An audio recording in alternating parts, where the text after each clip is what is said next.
Have you ever felt like you're at the absolute end of your rope? Like you've got nothing left but a mountain of problems staring you down? Today, I want to share an incredible story about a woman who was in that exact spot. And what happened next will change how you see your own not enoughs. Picture this. A widow, her heart shattered by grief, now faces a new terror. Her husband, a good man, has died, leaving behind a crushing debt.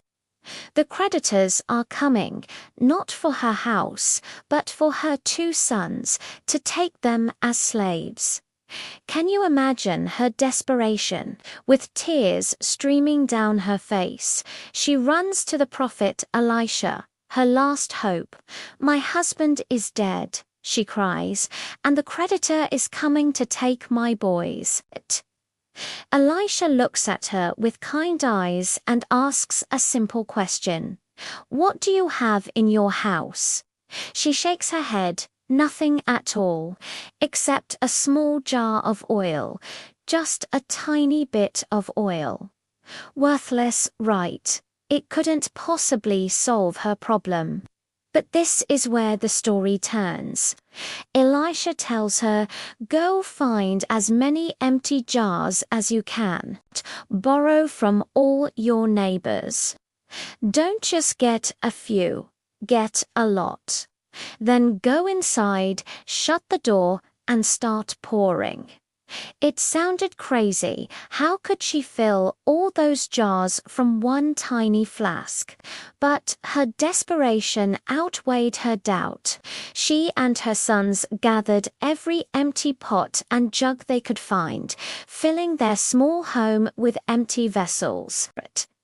Then, with the door shut, she took a deep breath, tilted her small jar of oil, and began to pour. And it didn't stop. A steady stream of golden oil flowed out, filling one jar, then another, and another. Her sons scrambled to bring her the next empty container. "Bring me another jar." She'd call out, and they'd hand her one, which she'd fill to the brim. It was a whirlwind of motion and miracles.